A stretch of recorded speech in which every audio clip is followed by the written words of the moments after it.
इसमें जनता उन्नयन ये रहेगा, है ना? हाँ, JUP जनता उन्नयन पार्टी शॉर्ट फॉर्म। পুরো নাম তো ইলেকশন কমিশনের অ্যাপ্রুভাল আসার পরে লোগো আসবে তখন জানতে পারবে।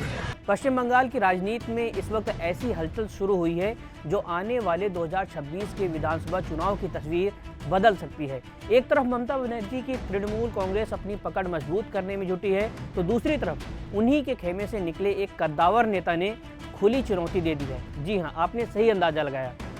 हम बात कर रहे हैं हुमायूं कबीर की। मुर्शिदाबाद के भरतपुर से विधायक हुमायूं कबीर ने अपनी नई सियासी राह चुन ली है। आज उन्होंने अपनी नई पार्टी जनता उन्नयन पार्टी का ऐलान कर दिया है। दरअसल ये कहानी सिर्फ एक नई पार्टी बनाने की नहीं है, बल्कि बंगाल के उस वोट बैंक में सेंध लगाने की है जिसे ममता बनर्जी अपना सबसे मजबूत किला मानती रही हैं।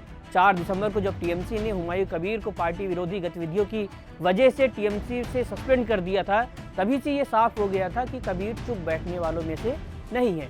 आज वो अपनी ताकत दिखाने के लिए मैदान में उतर चुके हैं। सवाल ये है कि क्या हुमायूं कबीर बंगाल के अगले विधानसभा चुनाव में किंग मेकर की भूमिका निभाएंगे या फिर वो सिर्फ टीएमसी का खेल बिगाड़ने का काम करेंगे। आप कह रहे हैं आज आपने ये भी तैयार कर चुके हैं कि मुर्शिदाबाद और पश्चिम मिदनापुर के कुछ कैंडिडेट के नाम आप घोषणा करें। चुनाव तो बहुत दूर है, इतना आगे बढ़ चुके हैं हुमायूं कबीर। जी, नहीं तो लोगों को तो कोई मेरा अंदाजा नहीं पा रहा है जो हुमायूं कबीर क्या करने जाते हैं। कोई पागल बोल रहा है, कोई बोला है कोई गुरुत्व नहीं है। गुरुत्व है कि है नहीं, हम पब्लिक किनको साथ है। आज भी थोड़ा ट्रायल दिखाएगी, फिर मैदान में उतरेगी तो क्या होगी बाद में सोच जाएगी। JUP जनता उन्नयन पार्टी ये किसके बात सामने रखेगा? मुसलमान समाज के या फिर आम जो है नागरिक, आम समुदाय के बात सामने? आम समुदाय सब लोगों को, लेकिन मुसलमान होने के तरफ मुसलमान को खिलाफ जो कर रहा है सत्ताधारी पार्टी, वो तो मुसलमान को में जो वंचित हो के रखा, मुसलमान को जो झूठ बात बोल के इनको चुनाव में वोट ले रहा है, इनको तो खिलाफ बोलूँगी। मुर्शिदाबाद में कितने कैंडिडेट के आप नाम घोषणा करेंगे और पश्चिम मिदनापुर में कितना? आज सारे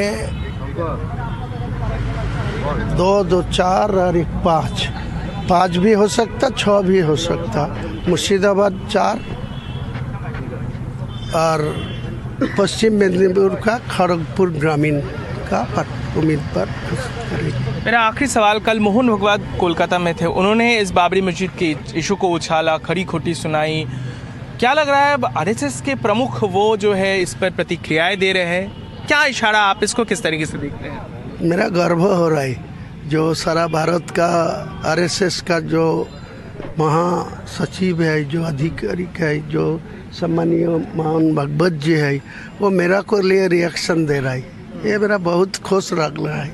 हुमायूं कबीर का इरादा छोटा मोटा नहीं है। उन्होंने साफ कह दिया है कि उनकी नज़र पश्चिम बंगाल की कम से कम 180 सीटों पर है और अगर ज़रूरत पड़ी तो राज्य की सभी 294 सीटों पर अपने उम्मीदवार उतारने के लिए तैयार हैं।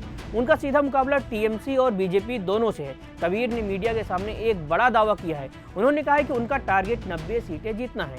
90 सीटें, ये वो आंकड़ा है जो किसी भी पार्टी को बंगाल की सत्ता के करीब पहुंचा सकता है या फिर सरकार बनाने में उनकी भूमिका को सबसे अहम बना सकता है। कबीर का कहना है कि उनकी पार्टी बंगाल के माइनॉरिटी वोटर्स यानी अल्पसंख्यक मतदाताओं को एकजुट करेगी। उनका मानना है कि अगर अल्पसंख्यक वोट बैंक उनके साथ आता है तो वो नई सरकार बनाने में निर्णायक भूमिका निभाएंगे। हैरानी की बात यह है कि कबीर ने एक तरफ तो एंटी टीएमसी और एंटी बीजेपी ताकतों को एक साथ आने का न्योता दिया है, लेकिन साथ ही ये चेतावनी भी दी है कि अगर कोई खुद को सबसे ऊपर समझने की कोशिश करेगा तो उनकी पार्टी अकेले चुनाव लड़ने का दम रखती है। उन्होंने साफ लफ्जों में कहा है कि उनके पास वो पावर है जिससे वो बंगाल की पूरी राजनीति को हिला सकते हैं। इस पूरे मामले में जो सबसे ज़्यादा चर्चा का विषय बना हुआ है वो है हुमायूं कबीर का बाबरी मस्जिद वाला बयान। कबीर ने कहा है कि मुर्शिदाबाद जिले में बाबरी मस्जिद की नींव रखने का उनका सपना तभी पूरा हो सकता है जब उनकी पार्टी सत्ता में मजबूती से आए। ये बयान सीधे तौर पर ध्रुवीकरण की राजनीति की तरफ इशारा करता है। मुर्शिदाबाद एक अल्पसंख्यक बहुल इलाका है और वहाँ इस तरह की बातें करना कबीर की एक सोची समझी रणनीति का हिस्सा हो सकता है। इसके साथ ही उन्होंने अपनी पार्टी के लोगों यानी चुनाव चिन्ह को लेकर भी अपनी पसंद जाहिर कर दी है। उनकी पहली पसंद टेबल है और दूसरी ट्विन रोजेस यानी 2 गुलाब के फूल। अब सबसे बड़ा सवाल ये है कि क्या हुमायूं कबीर का ये कदम ममता बनर्जी के लिए खतरे की घंटी है?